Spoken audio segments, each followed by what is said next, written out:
présentation du véhicule de location, le chausson 648. Vous aurez deux clés, donc la clé forte qui nous fait l'ouverture et fermeture des deux portes avant, plus la porte de cellule, et la clé ronde qui est la clé de la cellule, pour toutes les petites portes arrière.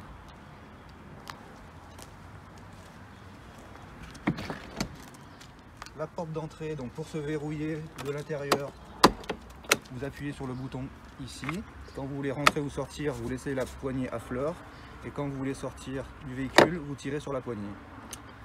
La porte a un occupant et ainsi qu'une moustiquaire. Une fois que vous avez utilisé l'eau du lavabo de l'évier, ça va se jeter dans un réservoir d'eau usée qui se trouve sous le véhicule. Et nous avons la poignée d'ouverture qui se trouve ici. Donc c'est une tirette qu'il faut tirer vers l'extérieur pour ouvrir et repousser pour garder l'eau dans le réservoir.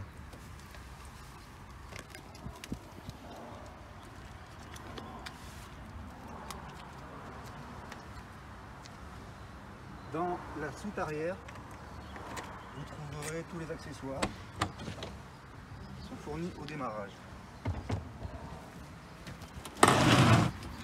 Nous avons une rallonge électrique avec un adaptateur 220 pour avoir du 220 de maison, un bidon d'huile, un gonfleur pour les roues, un triangle et une rallonge d'eau avec un adaptateur qui se met sur le côté et plusieurs adaptateurs pour pouvoir se servir de la rallonge, de l'enrouleur. Nous avons des cales à étage qui sert à remettre le camping-car de niveau. Donc vous avez la manivelle pour déplier le store qui se trouve dans la soute. Elle vient s'accrocher à l'avant du store.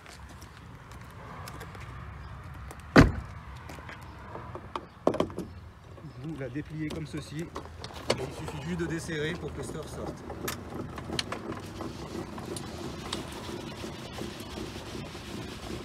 Le plus tôt possible, vous sortez les pieds qui sont dans la façade, donc en prenant bien une main de chaque côté. On tire, ça nous permet d'articuler le pied et de venir le poser au sol tout en le réglant à la hauteur qu'on veut. On fait pareil avec le deuxième.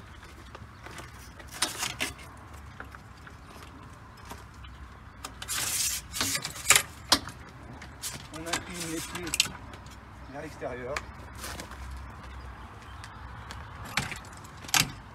Et on continue de déplier.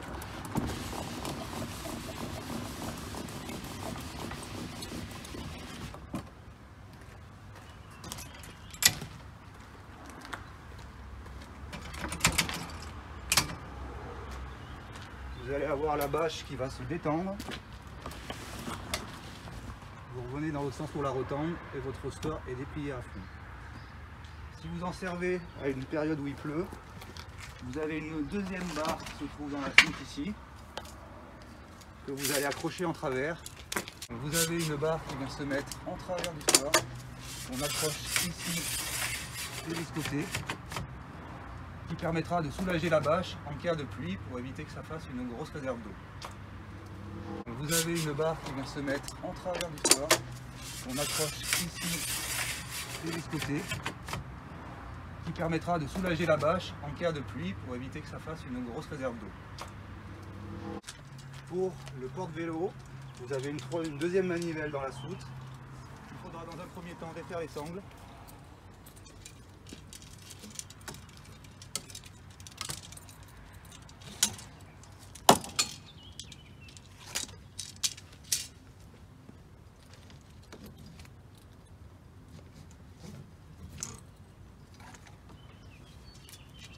Et vous venez mettre la manivelle ici.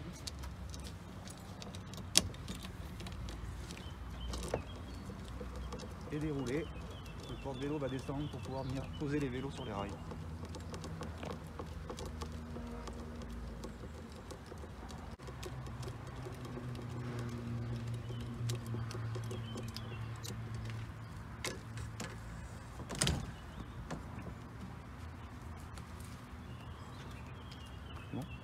Le porte-vélo étant descendu à son maximum, on vient poser donc les vélos sur les rails en faisant passer la sangle dans les roues. Et vous aurez le même principe avec un bras par vélo pour venir accrocher les cadres. Une fois que vos vélos sont fixés, vous pouvez remonter les vélos et le porte-vélo va revenir à la hauteur du départ. Dans le petit coffre arrière, vous trouverez la bouteille de gaz qui doit être obligatoirement fermée en roulant et venir l'ouvrir à l'arrêt. Vous trouverez aussi le crochet de remorquage à côté. La petite porte avant, c'est une trappe de visite et technique qui permet de faire le remplissage du réservoir d'eau propre ici. Et derrière cette planche là, vous allez trouver le disjoncteur 220 et tous les fusibles de la cellule, la partie chausson. Et à côté, vous avez le raccordement 220 qui nous permet de recharger la batterie cellule, d'avoir du 220 aux prises et d'alimenter aussi le frigo en 220. Sur les Ford Transit, le frein à main est un peu spécial. Pour l'enlever, il faut relever, appuyer sur le bouton et redescendre. Et pour le mettre, il faut simplement tirer dessus. Là, vous voyez le logo de frein à main est en place. Pour l'enlever, je retire, je redescends et ça m'enlève le logo. L'ouverture du capot moteur se fait avec la clé Ford. Il faut tourner dans un premier temps de ce côté. Vous ne pourrez toujours pas le libérer, il faudra tourner de l'autre côté pour après le libérer. Pendant votre séjour, vous aurez donc celui-là, bouton enclenché, qui est l'interrupteur général. Celui-là en route aussi, qui est pour toutes les lampes, que vous retrouvez les interrupteurs indépendants un peu de partout. Vous en avez ici, vous en avez après sur chaque lampe. La pompe à eau qui reste aussi enclenchée, qui va se mettre en route quand vous allez ouvrir les robinets, qui s'arrêtera quand vous les fermerez. Et ici, c'est la lampe extérieure. En dessous, ce sont que des niveaux. Donc vous avez niveau batterie cellule. Donc vous avez vos voyants qui montent jusqu'ici. Quand vous êtes dans le vert, c'est que vous êtes très bien. Quand dans l'orange, il va falloir penser à trouver un moyen de recharger et ne jamais être dans le rouge. Et ici, c'est la batterie moteur. Et ici, vous avez le réservoir d'eau propre. La dernière chose, c'est que vous aurez un voyant rouge qui va s'allumer ici quand vous aurez vos eaux usées qui seront pleins. À ce moment-là, il faudra trouver une air service et refaire le plein d'eau, vider les eaux usées et vider les toilettes. Quand vous êtes raccordé au 220 extérieur, vous avez un petit logo qui s'affiche ici pour vous prévenir que vous êtes bien branché. Et quand vous avez le moteur en route, vous avez le petit logo qui s'allume ici pour vous prévenir que la batterie moteur recharge la batterie cellule. La commande du chauffage, pour accéder au chauffage, il faut cliquer une fois dessus. Vous aurez des logos qui sont en dessous du trait et quand vous aurez validé, ça passera en dessous du trait. Là, on est en mode chauffage, donc on va appuyer sur le bouton ici, ça nous prévient que le chauffage était arrêté. On choisit notre température intérieure et on valide. Vous aurez le voyant qui clignotera ici pour vous prévenir que le véhicule est en train de chauffer.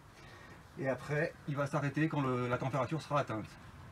Vous voulez plus de chauffage, vous recliquez dessus et vous remettez sur off. L'eau chaude, c'est juste à côté.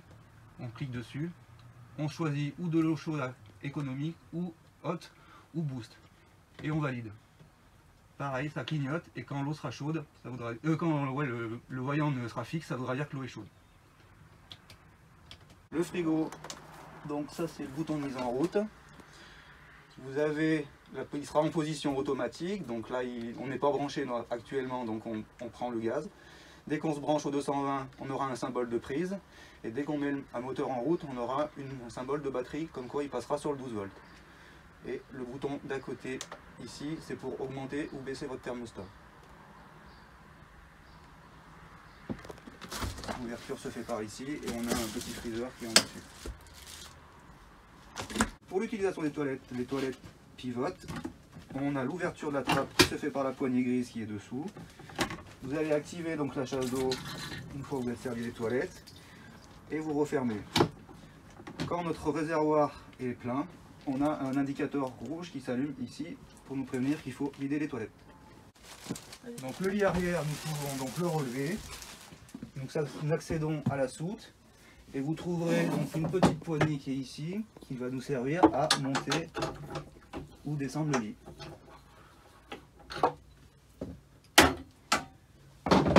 Pour le lit avant, il est électrique. Il faudra simplement appuyer sur le petit bouton qui est ici pour le descendre ou pour le monter.